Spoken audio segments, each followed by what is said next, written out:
Hello there. How are you? I'm Shakita, and I just wanted to come to you briefly today to talk about completing the 2020 United States Census. Yes, completing the 2020 United States Census. The census is happening right now as we speak. You can still complete your US Census to make sure it's completed for every household.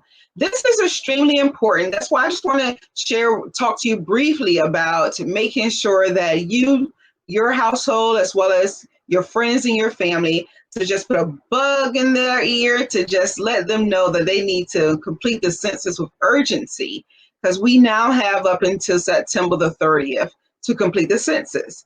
The census was designed, as you may know, originally as a political instrument that counted the United States population every 10 years to determine political representation in the House of Representatives, also for the allocation of funds and the distribution of resources for the public. So the census affects every branch of federal and local government services in every community and the resources that are available to that such local community. So just a little bit more brief history on the United States Census. The census had two major concerns regarding the count of citizens, and that was taxation and political representation. The United States wanted to define the treatment or use of slaves, and they wanted to define how Indians or the indigenous populations were going to or were not going to be counted, and they wanted to establish political representation. So slave owners initially counted slaves as their own property for tax assessment purposes. Then the slaves were not then counted as a person. So later, Southern slave owners complained because they wanted more political power and more electoral votes, especially those that had a large plantation. So to fix the complaints, to resolve that issue, the government enacted in the Constitution a stipulation that slaves would be counted as 3/5 of a person, meaning that for every three slaves out of every five slaves would be counted. Every three out of every five slaves would be counted. So now the slave is counted, but as a partial person. Counted as a partial person. Later, the system was imparted a question on the census asking if the Black person was an idiot or insane. They wanted to know, are they idiots or insane? The census made it difficult for even the free slaves or the slaves that can read. It made it difficult for them to be able to interpret how to fill out the census correctly. And it kind of tricked a lot of them to actually check that box, I would say, that say that they're idiots or actually insane, which the purpose of that was to make make the Black people constitutionally incapable of handling freedom, handling liberty. So saying that, hey, they shouldn't be free because they're insane. They aren't able, they're happier as slaves. They always say they're happier as slaves. And that error rate on the census was very high. And it classified a lot of a lot of slaves as mentally ill all the way up to the 1900s. So this was during the period that where they were actually building a lot of asylums or mental institutions. So to get funding for the mental institutions, they had to demonstrate that there was a need in that area for the institution. So how do you guys think they demonstrated that? Through allowing or having Black people counted as insane, because the numbers were plenty of slaves. So they would have them counted as insane so that they can get funding to build institutions. But the institution was built so that it would house Black people just for the sole purpose that they would not reproduce. So they would put them in mental institutions so that they will not reproduce. So now they were able to be counted as a partial person. So now they didn't want them to reproduce. So in a sense, this was a tool that it was actually used for that. So, hey, later on, as years passed, there were so many debates on the census, so many legislative fights, so many changes to the census, so many different organizations that were created to assist with the census. all to provide opportunity of fair completion of the United States citizens. So I tell you that we fought to vote and to be counted as a person, to be counted in the allocation of federal resources, and that is the census. The fight yielded an opportunity for all citizens to be counted as a whole person.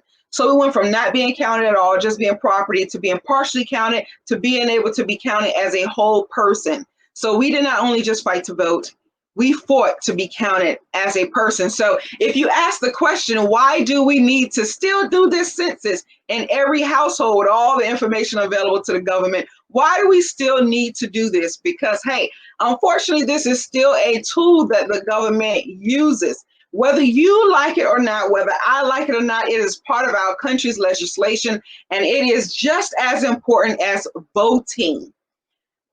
Both our African ancestors fought for the census and fought to vote. So regardless of whether we agree with the census or not, the decision for you to complete the census or not will directly affect you and your family for the next 10 years. Whether you agree with it or not, it will affect you and your family, your children, your grandchildren for the next 10 years. So if you're asking a question, what does the census do? What does the census do? So with the census, there's money attached, okay? There's federal funds and grants and other monetary benefits that are provided based on the population total and the breakdown of sex, age, race, etc., and other factors.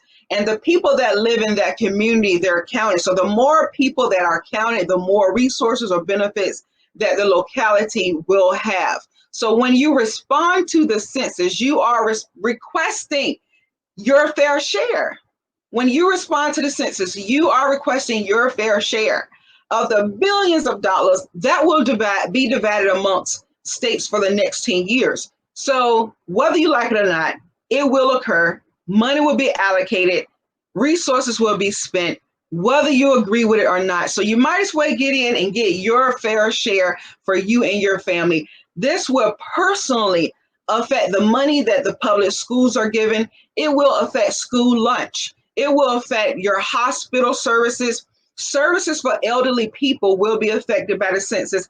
It will affect public transportation and clinics, and job creation will be affected with this. Business startups will be affected in your area. They count the census and the population, whether they want to start businesses there, create different organizations, whether they want to increase the number of apartments or the number of housings. All of this information is generated through the census and the counting of the population. So the census has a grave effect on so many things, especially health care equality. One of my big things personally is health care equality, and the funding is affected. The funding that is allocated for the poor and the underserved communities in regard to healthcare needs are affected by the population count, especially populations that have or communities that have higher level of terminal diseases or higher level of transmitted diseases, HIV,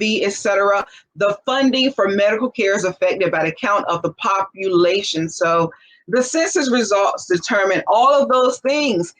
Also, the amount of House of Representative seats that your state will have for the next 10 years. So come on, do yourself a favor.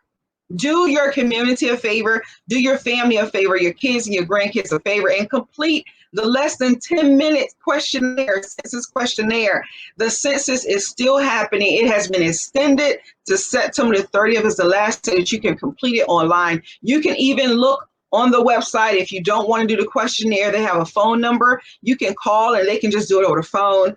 It may not be enough time to mail it in, but you can do it over the phone and you can do it online. So get at the census, www.2020census.org. Thank you for sharing a moment with me today. You can see me every Monday on kingdompurposetv.com, every Monday at 6:30. You stay blessed and make sure that you get counted, because your ancestors fought for the right to vote and the right to be counted as a person.